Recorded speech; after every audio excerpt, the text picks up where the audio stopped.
भी skin whitening cream यानी त्वचा को गोरा बनाने वाली क्रीम लगाने के शौकीन हैं, तो आपको हमारा ये विश्लेषण आज जरूर देखना चाहिए। त्वचा को गोरा बनाने का वादा करने वाली क्रीम्स के विज्ञापनों में आपने अक्सर देखा होगा कि इन क्रीम्स को लगाने वाली महिला या पुरुष को फटाफट कामयाबी मिल जाती है और ये लोग रातों रात स्टार बन जाते हैं।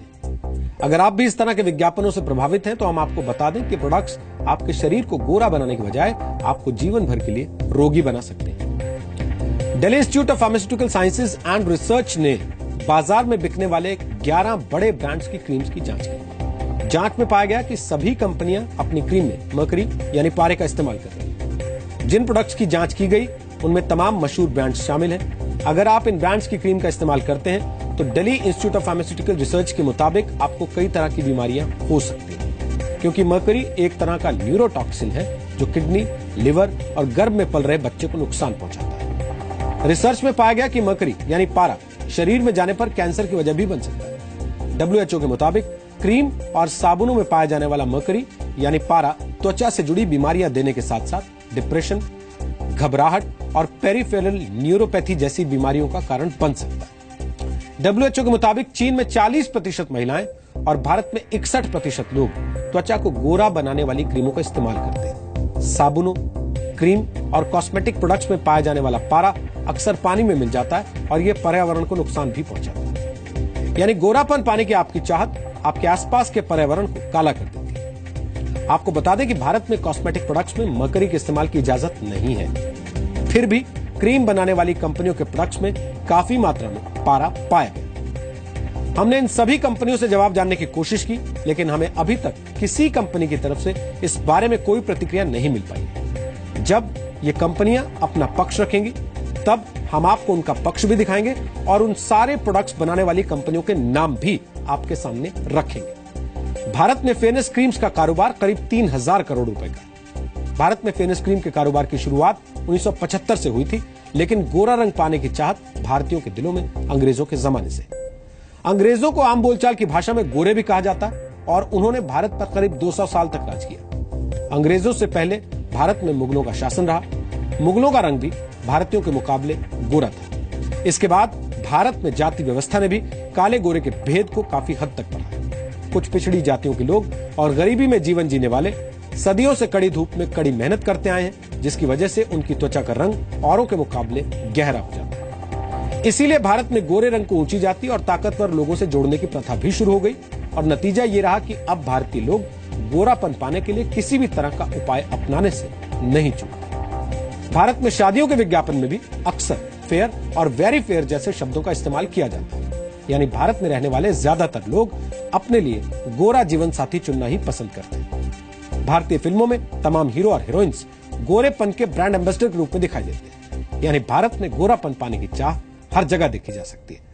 लेकिन हमें लगता है कि गोरेपन का वादा बेचकर लोगों को ब्लैकमेल किया जा रहा है। मार्केटिंग के दम पर गोरे रंग को अच्छा और काले और सांवले को रंग कमतर बताया जा रहा है। हमें लगता है कि यह अनफेयर है और बहुत अनैतिक है।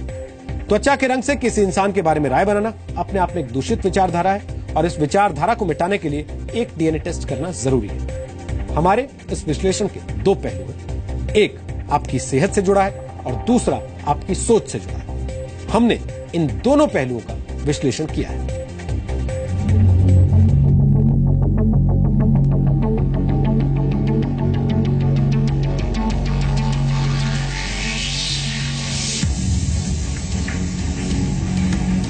क्या गोरापन पाने की चाहत भारत के लोगों को बीमार कर रही है? क्या ब्रेड, दवाइयों और नूडल्स के बाद फेयरनेस क्रीम आपकी सेहत के लिए सबसे बड़ा खतरा बन गई है? टीवी पर आने वाले विज्ञापनों में त्वचा को गोरा करने वाली क्रीम्स भले ही कामयाबी, अच्छे प्यार और अच्छी नौकरी की गारंटी बन जाती हों, लेकिन सच्चाई ये है कि इन क्रीम्स के प्रति भारतीयों की दीवानगी भारत के लोगों के शरीर और समाज दोनों को बीमार कर रही है। सबसे पहले क्रीम्स के इस्तेमाल से आपके शरीर पर पड़ने वाले दुष्प्रभावों की बात कर लेते हैं। Delhi institute of pharmaceutical science and research ने अपनी एक जांच में पता लगाया कि बाजार में बिकने वाली ज्यादातर फेयरनेस क्रीम्स में मरकरी यानी पारे का इस्तेमाल किया जा रहा है। इंस्टीट्यूट ने बाजार में बिकने वाली 11 क्रीम्स पर एक क्लिनिकल रिसर्च की। जांच में सभी क्रीम्स में मरकरी यानी पारे का इस्तेमाल होने की बात सामने आई। ये पारा बेहद बारीक होता है और शरीर में जाने पर व्यक्ति को किडनी, लीवर की बीमारियां देने के साथ कैंसर जैसे गंभीर रोग भी दे सकता है। स्किन के एपिथेलियम से ये एंटर कर जाती है और फिर ये जीआई ट्रैक्ट से फीटस में चली जाती है। अगर प्रेग्नेंट वीमन है तो फीटस को डैमेज करती है, बच्चों को डैमेज करती है, किडनी को डैमेज करती है, लिवर को डैमेज करती है। Metabolise in the liver only and excreted through kidneys. So it's a cumulative toxicity इकट्ठी हो जाती है बॉडी में, तो क्यूमुलेटिव टॉक्सिटी होती है इसकी। तो ये इनको डालना नहीं चाहिए जब परमिटेड नहीं है drug controller general of India से। जिन 11 ब्रांड्स को इसमें शामिल किया गया वो थे Fair and Handsome, Pond's White Beauty, Garnier Skin, Fair and Lovely, Olay Natural White, Vaseline Healthy White lotion, Fair and Lovely BB cream, Fair and Lovely SPF 15, Lakme 925 insta light, Jovees fairness cream और Lotus herbal white glow. डालना ही नहीं चाहिए because it is inhibited हमारे कहीं भी drugs and cosmetic act, even FDA ने भी 1 ppm की परमिसिबल लिमिट करी हुई है। और अगर ये डाल भी रहे हैं तो एटलीस्ट इन्हें लेबल में मेंशन करना चाहिए बिकॉज ये मिसलीड कर रहे हैं कस्टमर्स को और ये कस्टमर के राइट्स के अगेंस्ट है।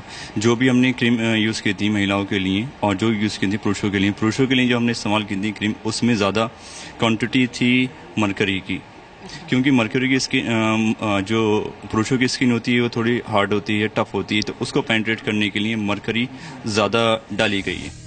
कंपनी दावा करती है कि उनकी बनाई क्रीम्स लोगों की खूबसूरती को निखारने में मदद करती हैं, यानी ये प्रोडक्ट्स छिपा हुआ गोरा रंग बाहर लाते हैं।